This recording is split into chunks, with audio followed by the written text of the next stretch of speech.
Hey everybody, welcome to the show. We're live. Are you all ready for a little keto success story inspiration today? Well, today I'm going to be chatting with the hilarious Dexter Angry, semifinalist on Last Comic Standing, about his success on a keto diet. So if you could use some inspiration and laughs, and this episode is for you, stick around. I can see we've got people live, so go ahead and join the show. Type a comment in the chat box there and let us know you're here. Let us know where you're joining from. And this is an interactive show, and so we're glad you're here. Welcome to the show. And I am your host, Carole Freeman, master's degree in nutrition and clinical health psychology. I'm a board certified ketogenic nutrition specialist and certified clinical hypnotherapist. Today, my special guest is Dexter Angry, comedian, writer, actor, poet, and entertainer.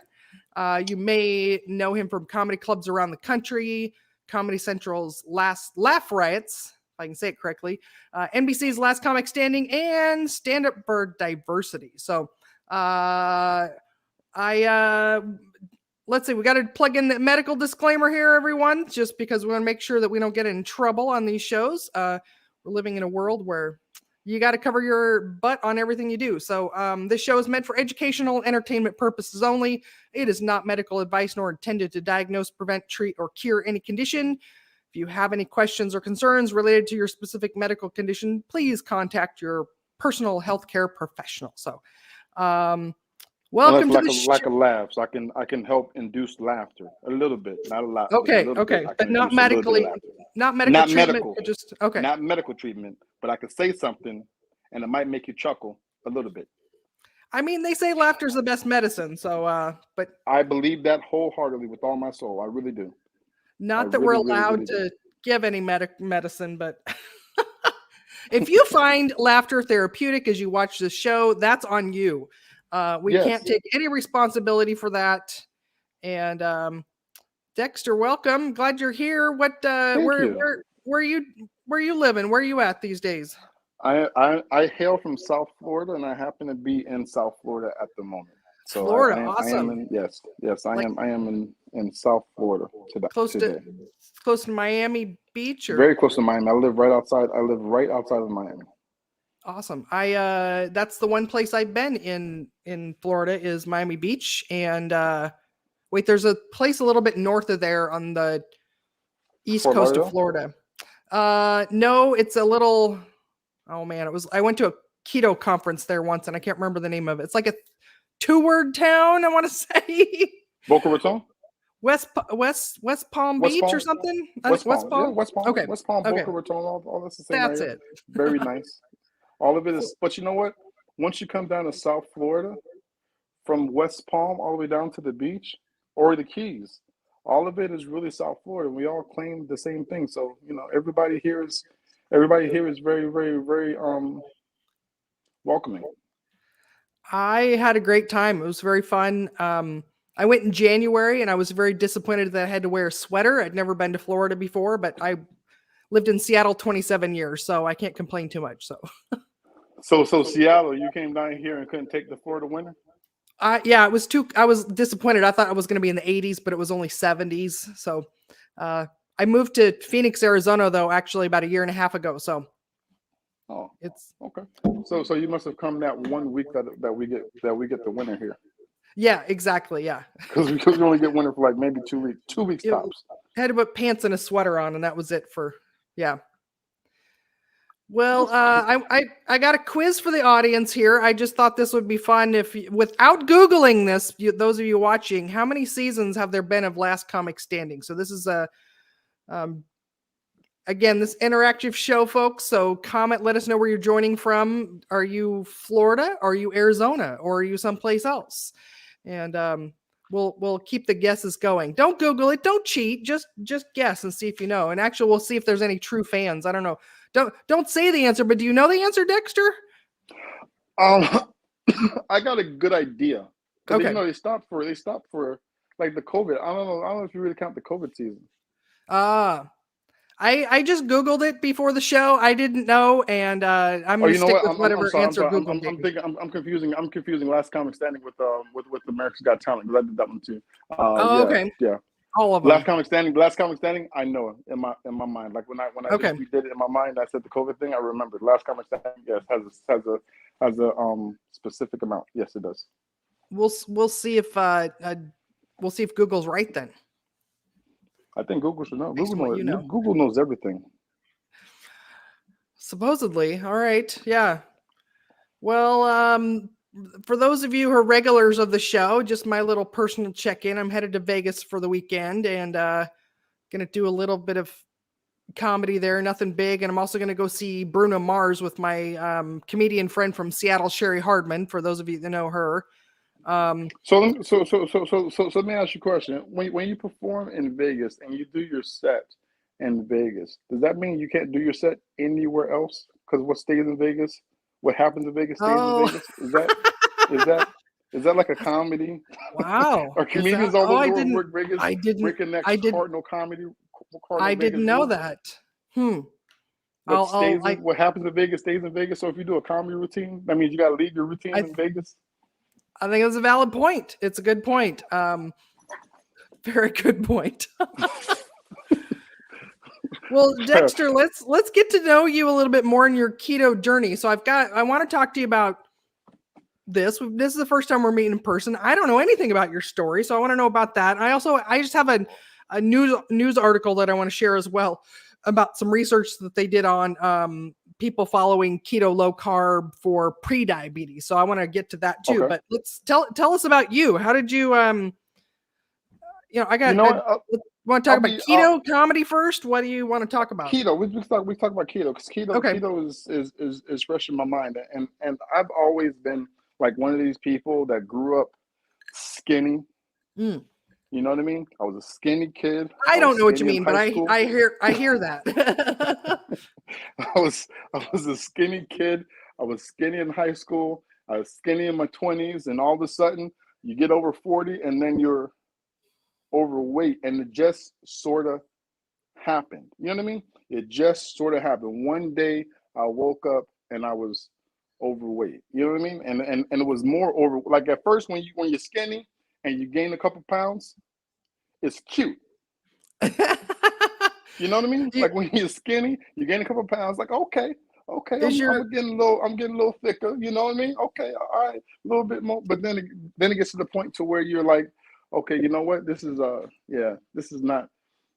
good. So and I am not Mr. Discipline. I am not Mr. Calorie Counter.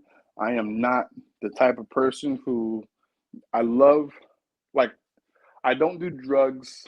I don't abuse alcohol, but damn it, cookies. Cookies.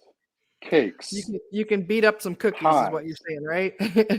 and you know, the worst part about it is it gets no respect. Like if I told you I'm addicted to cookies, your response would be, you want a cookie?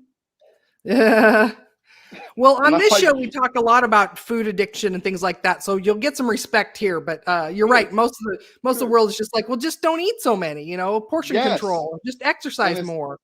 No. So the point is, I started the keto diet, and I've been on it for now. I think I just got 2 months, and I lost like 33 pounds, in that short time span. And then it's funny because I just went to the comedy club last night, the local one here, and it's funny when people haven't seen you in a couple of days, because you just don't see people. People notice, and people notice, and they comment it. So because you don't necessarily can see it, because you're in your body all the time, so you don't necessarily know if it's working or if it's not working. But when people come up and they say it, it makes you feel like, wow. It gives you the validation and the push that you need, because we all need a little bit of positive encouragement. And it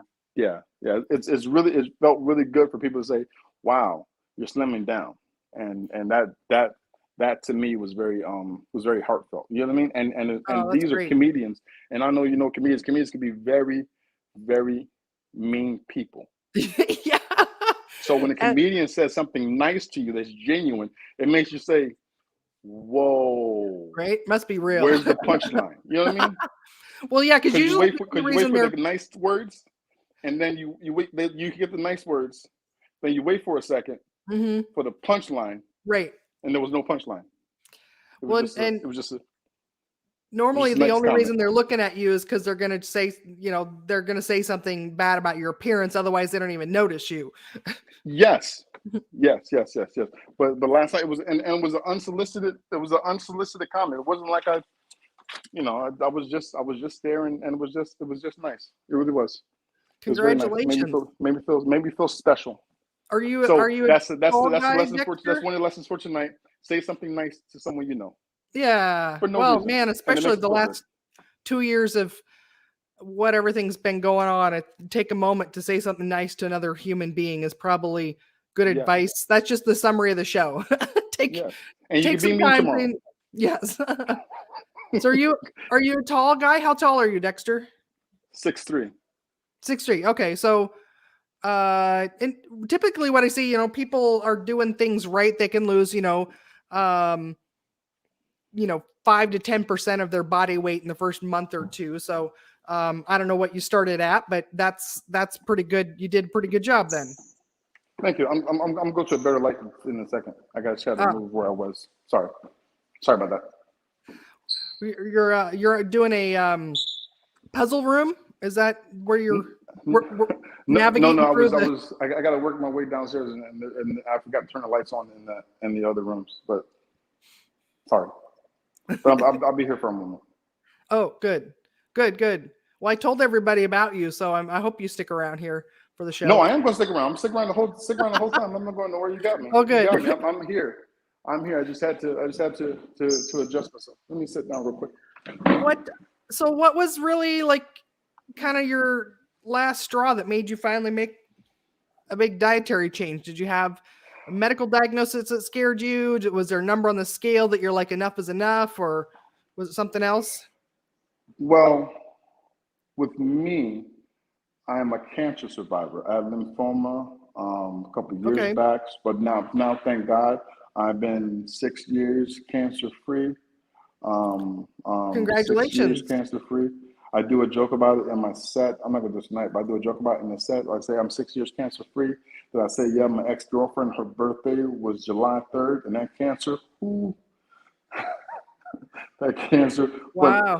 But it's a nice twist of a bad situation. So my point is, I did the cancer. I gained weight before I had cancer, lost a bunch of weight, and then after I was clean, I thought I was too skinny, and it was kind of triggering. So I gained a bunch of weight back, kind of on purpose, but not really. And then it got to the point to where I ballooned way past where I was, and it just got to the point to where I was like, look, I don't want to end up with diabetes or get the cancer back again. So I wanted to do something so I can lose weight and do something that worked for me. So I heard about the keto diet from other people that have tried it, and other guys. This one guy I know lost 70 pounds in like 6 months or whatever. And he was huge, and he was like, "Yo, Dex, you gotta try it out. You can eat chicken wings, you can eat cheese, you can eat all these foods that aren't diet foods, quote unquote, whatever that means. You can eat all these foods, and you don't have to starve yourself. Because to be honest with the dieting thing, it was very unwelcoming. Breakfast, you got to eat oatmeal. You got to eat the cardboard from the box. Yeah, stuff that doesn't even taste good. You got to drink a glass of water with two ice cubes and one squeeze of a lemon, and then you don't eat anything else until it's Monday. And then you don't eat anything else until Friday. Yeah, and then you get one boiled chicken breast and one plain piece of lettuce. Yes, and you can have salad dressing, but only no salt, no pepper, no nothing. You got to eat the chicken, put it in water, and you got to boil it, and you got to eat it on your head. Yeah, yes. And don't drink the waters. Throw that out of the boiled chicken, because that's where all the fat is. Yeah. And this is going to make you cry, so you got to get a glass and capture the tears from your eyes, and that's going to be your liquid for the week. but boil it so you don't get the salt from your tears, and then just drink the evaporated tear juice. Yeah. Yeah. Whereas This is good. We're gonna sell the this. keto diet, you can eat a meal and really feel full. Like Yeah. you don't like I sincerely don't feel like I thought I would miss rice Mm. because I've eaten rice with 95% of every meal I've ever eaten had rice. 90% of every meal I've ever eaten has rice. Heck, even cereal, Rice Krispie treats, that's rice. So Right. yeah, so 95% of meals I've eaten have had rice. And yeah, and I thought that I would have a hard time not eating the rice. And you know what? It's really not, and it's really not that missable. And then you start eating, then you start finding the keto. And I used to make fun of like the vegan people that eat the vegetables that taste like beef or remind you of beef. But the Right. cauliflower rice really gives you that rice sensation. Yeah. It really does because I remember thinking, the first couple times I tried it, I'm like, this is not, this is going to be terrible. But I said, you know what, I'm going to try it, and I ate it, and I was like, wow, it really does not feel like cauliflower. Is it pretty easy to find cauliflower rice down there in Florida? Yes, they have it. Our main store is Publix. They have it all over Publix.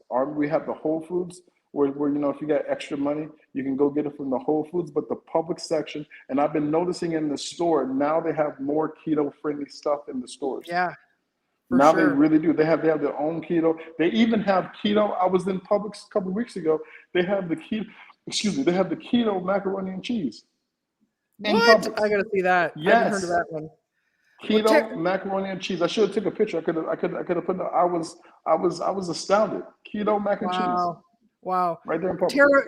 Tara, welcome to the show. Tara commented. She's asking. I'd like to ask, would it be sensible for me to start keto again after nearly dying from multiple pulmonary embolisms in my lungs last month? I'm wondering if this is related.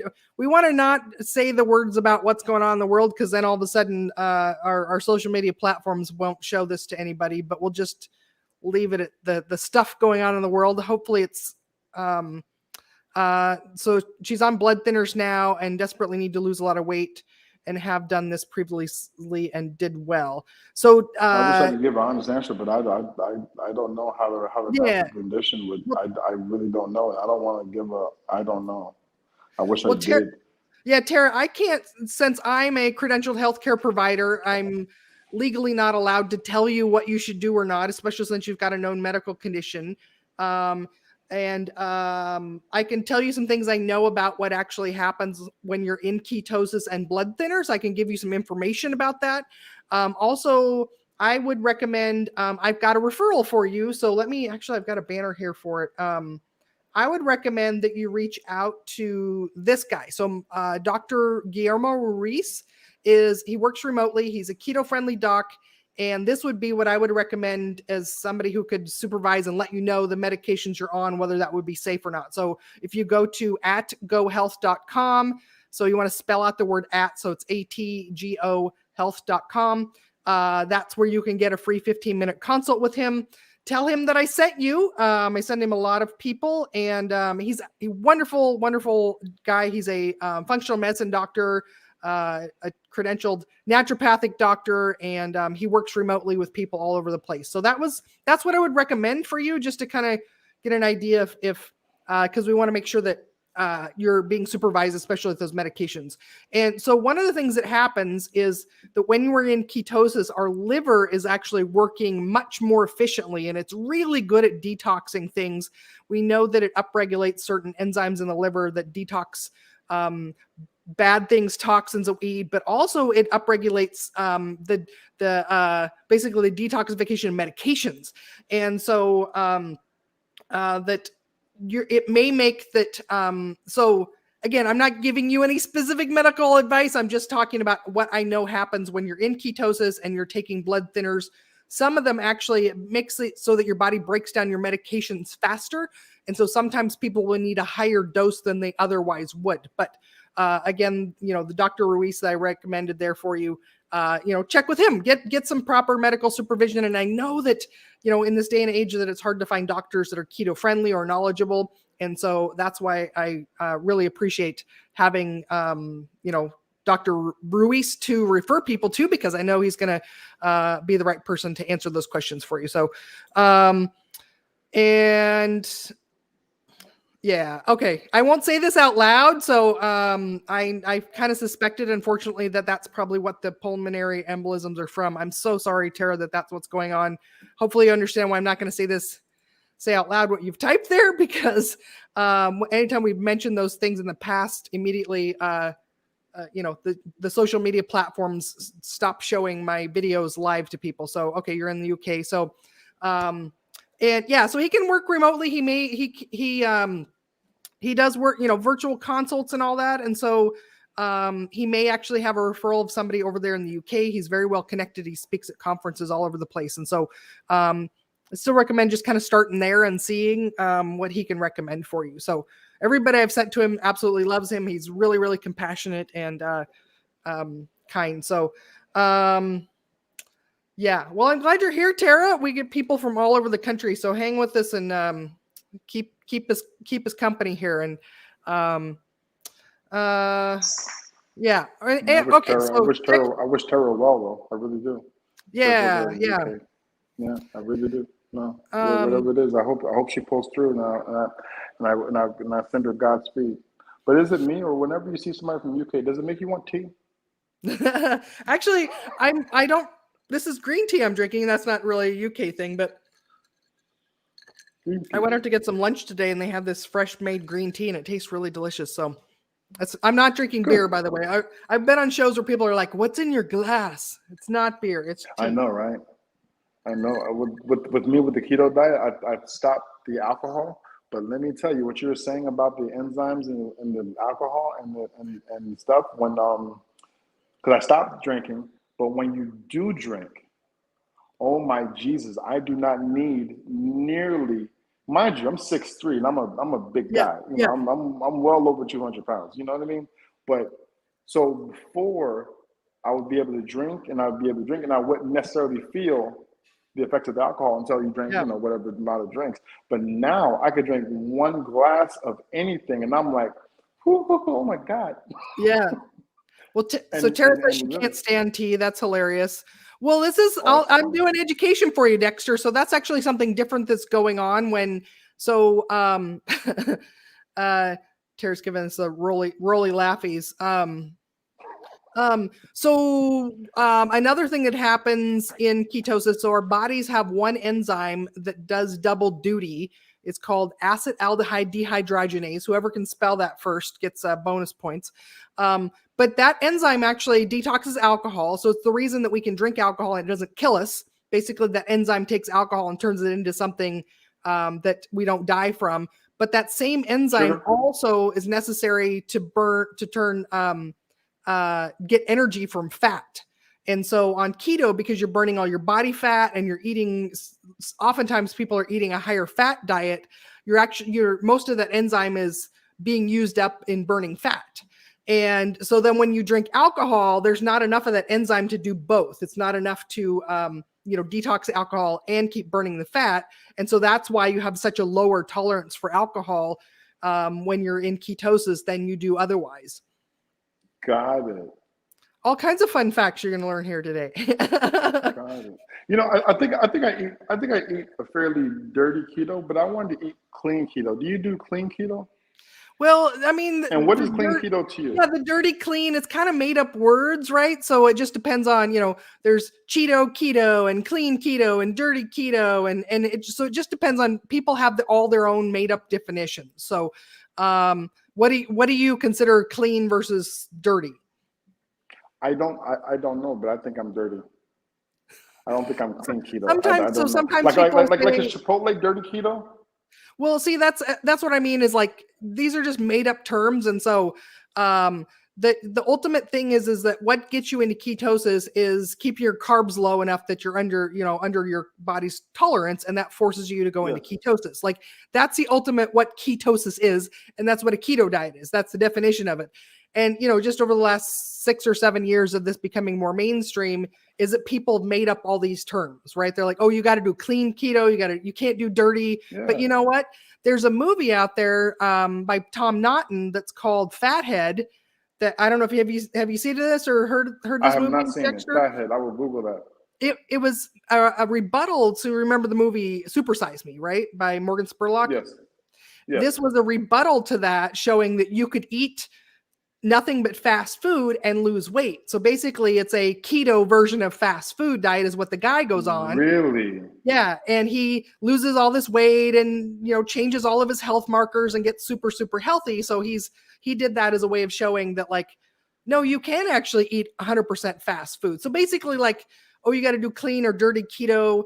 It doesn't matter. Like, the health benefits come from the carbohydrate restriction. It doesn't really matter what kind of carbohydrates they are. Now, some carbohydrates process differently than others, right? So, for example, carbs from cauliflower are going to process slower and digest slower and likely not suppress ketosis unless you eat like 4 pounds of it, versus like if you had like 4 teaspoons of sugar, that's probably going to affect it a lot more. So, so it just depends on the definition. So, the first 10 episodes of my podcast here, I go over the 10 rules that I have my clients follow to get maximum results. And, one of the things we talk about is that you have to weigh. Now, usually at some point, people are going to have to weigh and track and measure all their food if they want to get all the way to their weight loss goal. Although some people like you, I'm going to imagine, Dexter, I'm just going to guess that you didn't weigh your food for your journey that you've been on the last couple of months. Yeah. So, depending on what people's starting weight is or how much they have to lose, they can do a little, maybe a different definition of dirty to start with, where you're just basically like, I don't eat those foods. I only eat these foods now. That can also be, some people use that as a dirty keto where you're not actually being really specific with it. But again, sometimes dirty keto means like processed foods and fast food and stuff like that too. So yeah, it does work because I was using the keto tester. And my wife was doing the keto too, and she would eat like cookies, not a lot of cookies, but she would have like 1 cookie. She would have like carbs, and I was like, no, I wasn't doing clean keto, but I did not have any sweets, no sugar, no nothing. But her markers were deeper in ketosis than I was, and she would just sit up there and just be all smirky. Yeah. Well, and it shows like, so that's part of what keto is and why it's so different for every person. Right? There's no one size fits all. And it's why I have so much work to do, why I keep so busy, is that people are coming to me. They're like, well, I tried this keto thing that I saw online. Why didn't it work for me? And that's just, example of what you're talking about between you and your wife, is that everybody's body's a little bit different. Your metabolic health, your metabolic rate, all those things affect like how fast you burn carbohydrates and how much they affect your health. So, and sometimes with your past history of cancer too, some of the medications they give you for treating cancer affect your liver function, and it makes it so that you may be more sensitive to carbohydrates the rest of your life, whereas your wife might have a higher tolerance than you. Unfair, but it may be the truth. So it's the same thing. I have clients that like, oh, my husband can eat whatever he wants, it's not fair. And then the wife is sensitive, but sometimes it's the other way around, like you're experiencing, where it's the wife has lost more weight than she did because she's a lot smaller, but I guess it's nice to have a good support system. Yeah. You're right. That's awesome that you have, because usually it's the other way around, where it's just like if the spouse has an easier time with weight management, they're like, well, that's a you thing. Like, I'm not gonna quit eating my cookies in front of you. So we had Jim Kellner, he's a hypnotist, on a few weeks back, and he talked about how his wife is like 90 pounds and just eats cookies and chocolate in front of him all the time. And I'm like, ooh, that's rough. Can't he hypnotize her not to? Right? Why don't I think of that? That would be funny. I think he was hypnotize her not to, and then that would be a funny scene like she's married to a hypnotist. He hypnotizes her not to eat the cookies, and then she realizes that he hypnotized her, and she gets mad at him. She realizes she's been hypnotized. That would be All funny. right, Jim, we're calling you out to comment. Unhypnotize me. Have you tried to hypnotize your wife into not eating cookies in front of you? Actually, knowing her, she's probably hypnotized him. Tara's saying you can make keto-friendly cookies. You can. Yeah, you can. If I make Yes, them, you I can. just overeat them, and then I just regain weight. So, but definitely. Yes, you can. They have keto-friendly chocolate too. Yes. Yeah. For some people. Some But people are I even like to. I sensitive don't to know. that. I don't want to trigger myself, so I try to stay away from it. Yeah, that's one of the things I recommend for my clients is to minimize cravings, is to avoid all sweet things for at least 30 days. And if you can do it for 60, it's going to be even better results because actually your taste buds will actually rearrange. Your sweet ones will reduce the number of them and you'll grow more savory taste buds. So you'll prefer more bacon and eggs and less cookies and cream or oatmeal or whatever. I know I was doing so well until Thanksgiving. So well. Well, are you back on track now? No, I'm back on track now. Okay. I'm back on track now. But you know that one day, then you started eating more stuff, and then but no, back on the wagon. Yeah, our bodies are programmed to love carbohydrates. That's for sure. Well, yeah. Tell me about your comedy. How long you been doing comedy? How'd you get started in that? I started comedy in 1998 while I was in college. Yeah, started comedy in college, and it's been a wild ride. There's nothing in the world like it.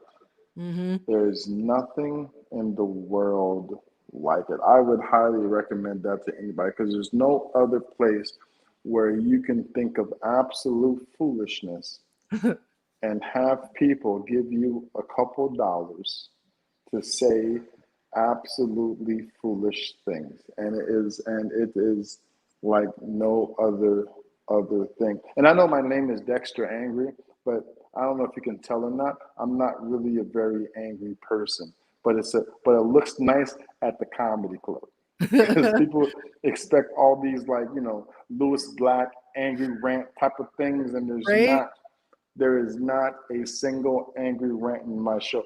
Actually, if I had to take a name that was close to my act, it would be Dexter Silly. Dexter Silly, okay. Rather than angry. But I don't know. It just seemed like I don't know. I like oxymorons and I like ironic type of humor. I just think that's funny. Yeah. But yeah, so I like to perform. I like getting in front of people. I like talking. I like writing. I love the whole aspect of the performance, except the booking part. The booking part is that's like the real job part where you actually have to make cold calls and you have to get on the phone and you have to grind and you have to call the club promoters and you have to do I wish somebody had told me that if you're going to be a professional comedian, it is a real job because it is an absolute 100% real job, and you get out of it what you put into it. The more you put into it, because you have to call clubs, you have to send emails, you have to. It's just the nature of the business, and I am not the best at doing that. I will not lie. I am not the best, but I send it out. That's why I rely on being. That's why I have to do a good job at the show. Yeah, I have to do a good job at the show because the other part I'm not the best at. Well, and it's so much easier. Show up and I will. It's so much easier when you've just done a show and you've crushed to ask hey, when can I come back? That's so much easier than sending an email or a phone call or. Yes. But today I did a lot of business today. Today is my business day because I have a regular 9 to 5 too. But today's my day off, so today I sell cars. Okay. I sell cars. I used to do that too, long before comedy. Oh, really? Yeah. Oh, good. What? It's a nice living. Is that going to be really hard right now with the car shortages and? it's a double-edged sword because you're selling more cars, just less of, well, the percentage of customers versus closed deals are higher, if that makes Okay. sense. Okay.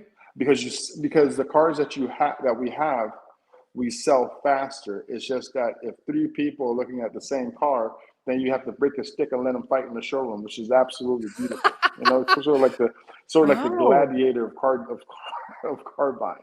so it's It's probably like, like I'll pay easier five than. thousand dollars more. So I'll Oh bet you yeah, get. well he'll hit you in the head with a stick. Yeah, so you You know get. what? I'll bet that the people that come in on the lot are much more serious too. Whereas when I was selling Yes. cars, it was back in the early 2000s, and it was just most of the people coming on were just kicking tires and. Um, Yeah, it's hard to wheel and deal on cars when you have one car yeah. and five people for that one car. So it's like it's supply and demand. Like if I had five cars and only one buyer, absolutely you wheel, you deal, you do the best deal. But this one, it goes to the it's like an auction every day. It goes to the Wow. highest Okay. bidder. It's an Wow. auction every day. It's but life in general, in my opinion, is what you make of it. Hmm. If you have a negative attitude, if you have a negative outlook, if everything's not going to work out, maybe it's you. I don't So know. what are your I don't, tips? but You've been doing this for a couple of months. What are some of your tips? Because I know I don't know how much you're performing or if you're going on the road or anything right now the last couple of mhm. months, but like one of the things that Don't I be know about being a afraid. Do not be afraid to be bad. Embrace being terrible. Embrace if you just starting doing comedy. oh, I was going to ask, Hope what are your tips for and doing keto? Uh, oh, I'm sorry. I thought you. I'm what are your sorry. I thought we were tips talking for? about comedy. Yeah. Sorry. What are your tips for staying keto when you're away from home? Right? Because I know that as a comedian, you're at clubs all the time, and that's usually what I find that people think like, oh, it's so hard being away from home. I find it easier actually, like to go to restaurants or especially like club food and stuff like that. So, what are your tips for people? So you're I at the don't. car dealership I all don't know day if we long, can. and I know I that don't know if we can. I don't know if we could plug different places, but you asked me. I'll be honest. sure, Chipotle. okay, like a Chipotle. burrito bowl. No, not. I don't do the burrito. But Well, burrito bowl. Don't they call it a I burrito get the. bowl? Oh, I don't know. I get a bowl, but Okay, I don't get the corn, the wrap. I don't get the wrap. I don't get the yeah. wrap. I don't get the rice. But the keto is, and then or I'll go and I'll find a place that has a steak with asparagus. That's a good thing to do. Steak with asparagus and things like that. You know, I just go to places that if I have to, I'm just not.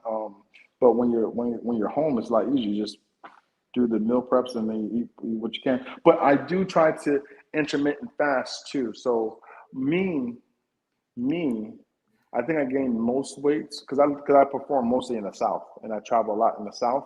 Okay, Waffle House was like my oh my okay. God.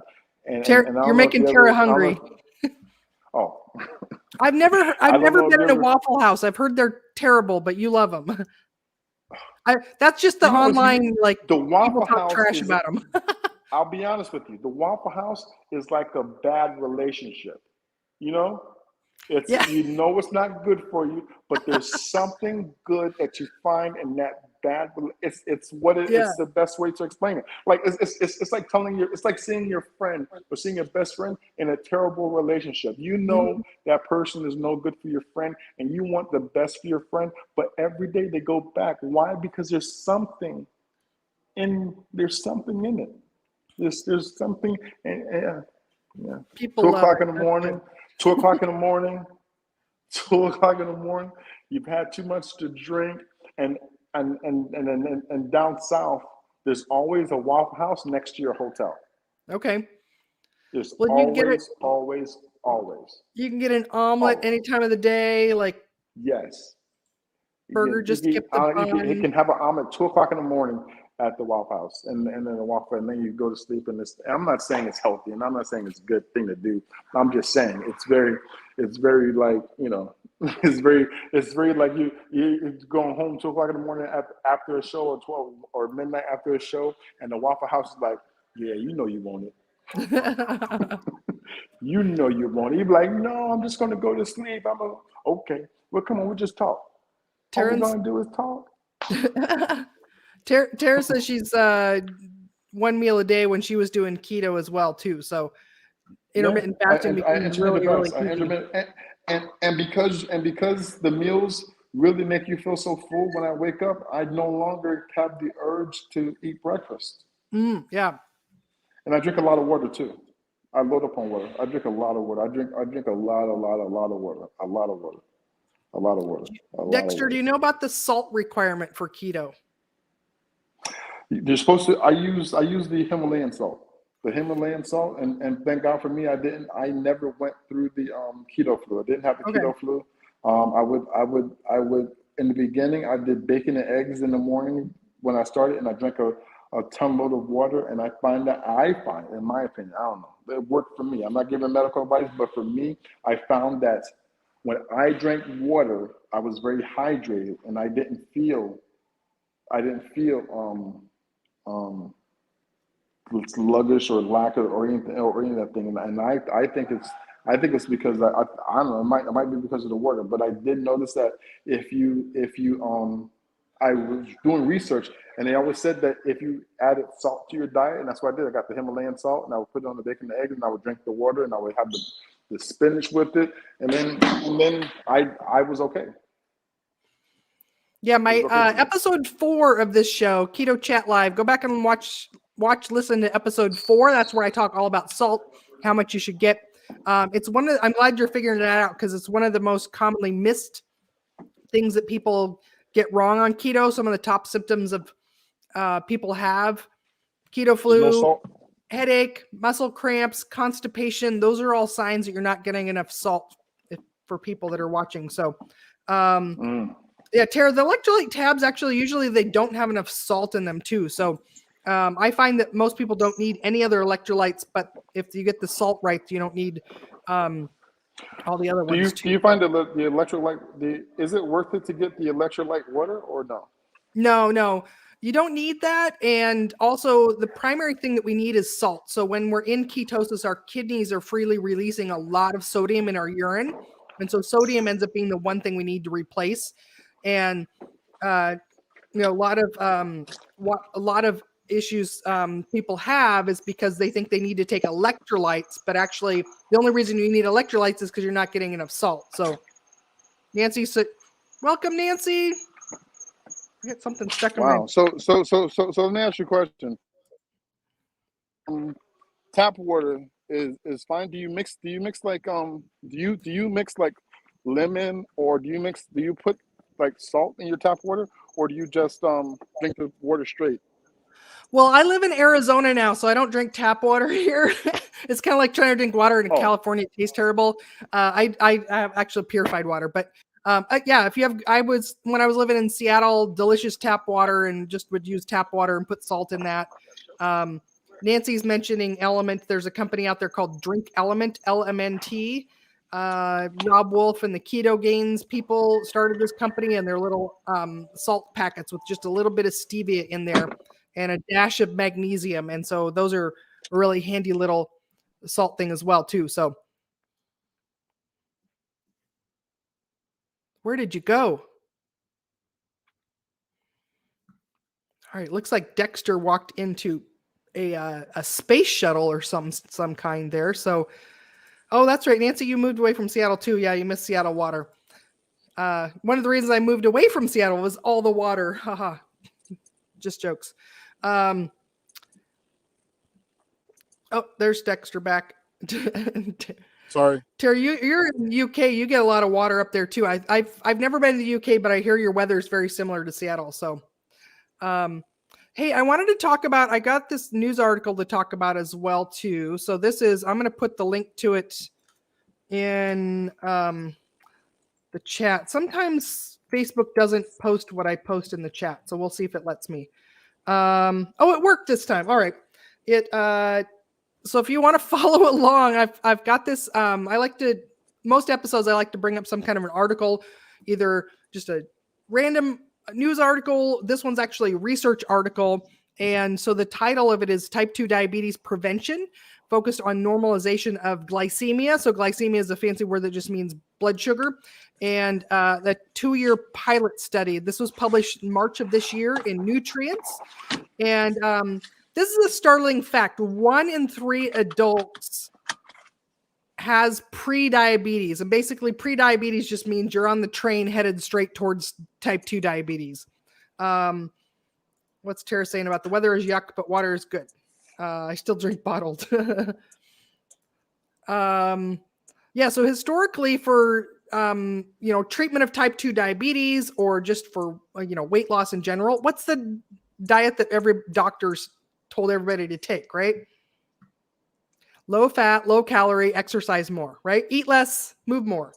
Yeah, Tara, hopefully Dr. Ruiz can give you some pointers and about what to help you out with there. So, yeah, so in the past, if somebody had pre-diabetes, the doctor would just basically say, lose weight, eat low fat, reduce your calories, exercise more. And how well has that worked? I know, Dexter, you're sharing that, weight loss for you is a new thing, so you don't have a long track record with that. But I know that a lot of the listeners and viewers of the show basically have tried every diet out there, and keto ends up being so different. So, hey, Bruce is here. Mediterranean. I don't know what that answer is for, but it's a diet. I think it's a Mediterranean diet. Yeah.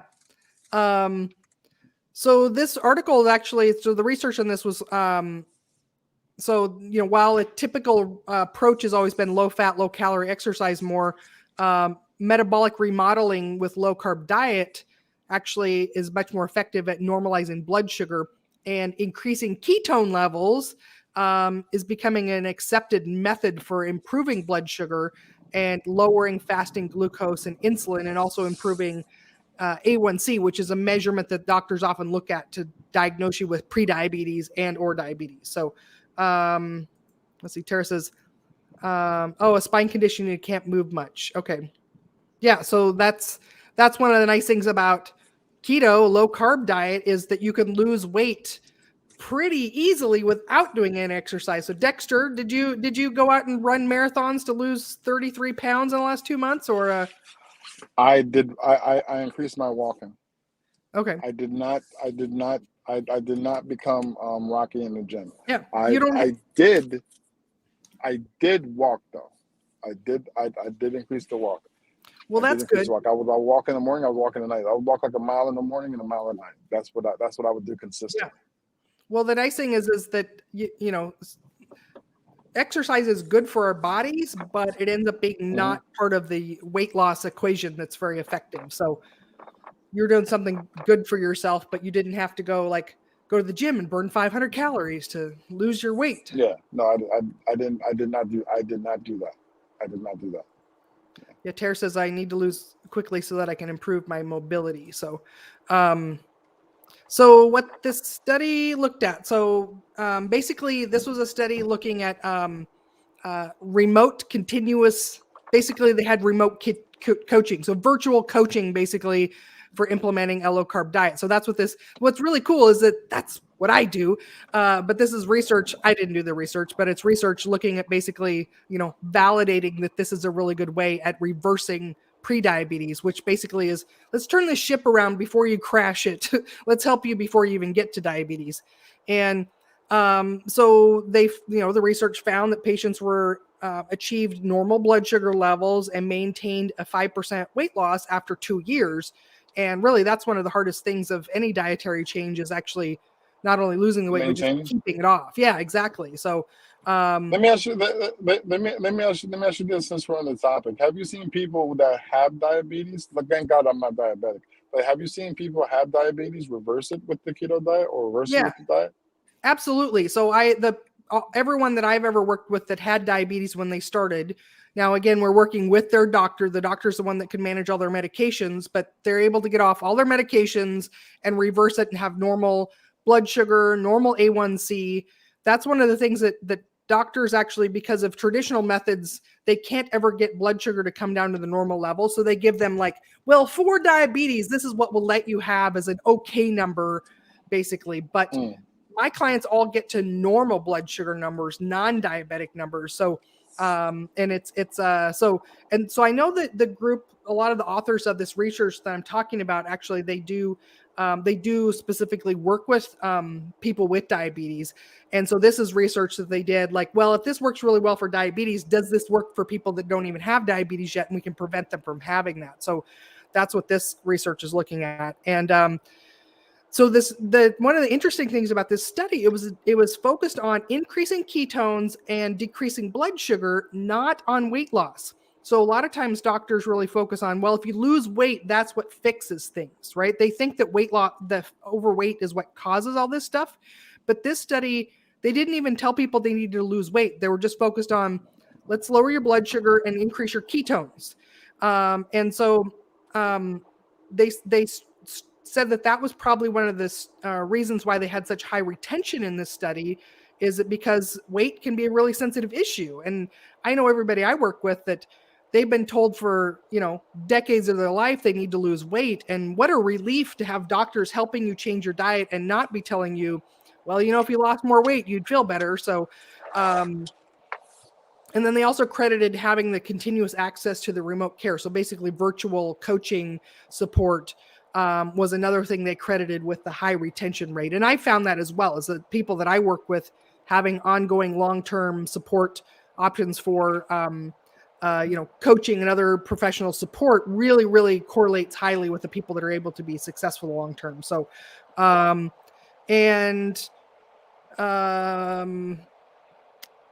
yeah, so basically it was a success. Tara's asking, what do you think of those magic ketone powders people sell that are really expensive? I think great really question. I was wondering that myself. That's really a great question. Good question, Tara. Tara, you're asking the good questions that Dexter had too. So, there's a misunderstanding that being in ketosis equals losing weight, and they are not the same thing. So, the study I just went over talked about they were increasing ketones, but it wasn't about weight loss. And so the origins of a ketogenic diet come from treating little kids with epilepsy, and we didn't want them losing weight. We actually wanted them to gain weight and continue to grow. So keto diet is not weight loss. Now, it is a way of eating that actually facilitates weight loss because it reduces your appetite. You're able to lose weight a lot easier than typically most people find it's a lot easier to lose weight on keto than other diets because you're not hungry all the time. However, you can be in ketosis and actually be gaining weight.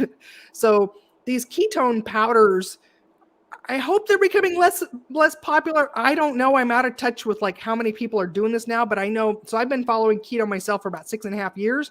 I know in the beginning of it, they were super popular. They were, keto is synonymous with weight loss. And so they preyed on people's ignorance, but also the people who were selling that stuff also were ignorant as well. They would say things like, oh, you can cheat, you can eat carbs, just drink this thing and you're right back into ketosis. And basically they implied that it erased your cheat, but it doesn't work like that at all. And also just being in ketosis doesn't mean you're losing weight. So losing weight, the reason we want our body making its own ketones. A couple of things that these ketone powders do is that some ketones in our blood is good, safe, and healthy. But if ketones go too high in our blood, that's actually a very dangerous thing. And our body regulates it very quickly or very closely. And so, for example, if we're low carb, we're burning our own body fat, our body's making its own ketones, it's going to hum along at a nice little safe rate of ketone production. But if we drink something that boosts our ketones, what that does is that tells our body like, whoa, slow down on making your own ketones. We don't need any more because we got to deal with from this drink you just consumed. So what does that do? It actually signals your body, stop burning your own fat, stop making your own ketones. So it's actually the opposite of what you're trying to do. Yeah. So, and again, this is all preying on, people want a quick fix. Americans love to drink or take pills. Like, give me a powder, a shake, something I don't have to work hard at. So, again, mostly the people that are selling these are preying on our ignorance, but also a lot of them don't even understand how it works as well too. So, some people will say like, well, it curbs my appetite, but Dexter, you and Tara notice this as well. It's like when you're in ketosis, that's what's curbing your appetite. You don't need these drinks to make you eat less. She's saying that I was asked to start selling these for over 800 pounds for first few boxes. Oh yeah, they're really, really expensive. Like US dollars are like $5 to $8 per serving. So I don't know. I think pounds are twice as many. I don't know the conversion, but anyways, it's too much. It's too much money and it doesn't work. They were very naughty, told me to use a credit card. Luckily, I'm not stupid. Yeah, good job. You don't need those. Now, having said all of that, they aren't congruent with people that want to lose weight, optimize their weight. There may be therapeutic applications, though, for people, for example, like with epilepsy that need help, that don't want to lose weight. I think they also could be beneficial for people with Alzheimer's, maybe Parkinson's, something like that, especially with Alzheimer's when people... it's really difficult with somebody with Alzheimer's to change their diet. They're going to want to eat the things that are really familiar to them. It's going to be very hard to try to explain day after day, meal after meal, why you're changing the foods for them. And that may be something that could be beneficial for people with something like that. So ketones on the brain has been shown to dramatically reduce Alzheimer's symptoms and improve memory. Also, the fun fact about where those ketone powders were created, Tara, is they were actually research based for the Navy SEALs. They found that in ketosis, it actually helped preserve the brain when they were doing those deep dives and reduce the risk of the bends.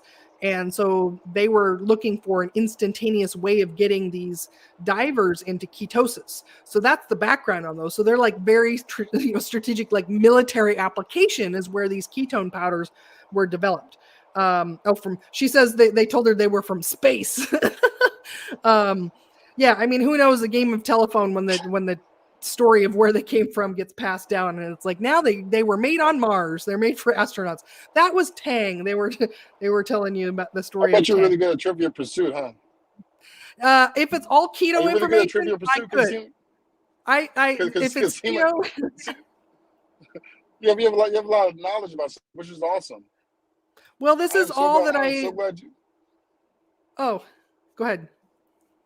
No, I'm saying I'm so glad that I got to do this with you, because this has been very, very, very informative. Because I wasn't even thinking about that question today, but I saw the powders in the past, and because I did not buy them, but I was always wondered if they worked. But if they were cheaper, Right? I would have bought it. But because it cost so much, I was like, I'm not paying all that for that. Yeah. And that's our natural instinct is like, well, is there a shortcut? Is there, something I can do that make this faster to speed it up? And the truth is they're just wasted money and they're not going to speed things up. They're actually counter to your goals. So, well, I think we should probably wrap this up. I've actually got a keto product order I've got to go pick up. It's a drive about 40 minutes away and I got to get there before they close. But so so lucky out here in Phoenix, we've got some really great keto product companies. There's one that's Keto Kitchen Confections, and they make these little they're kind of like Hot Pockets, only a keto version made by their chef there. They're so good. So my mom got me a birthday gift card there, so I'm going to go out and pick them up. And then go do some open mic comedy while I'm out there. When's your birthday? My birthday was November 30th.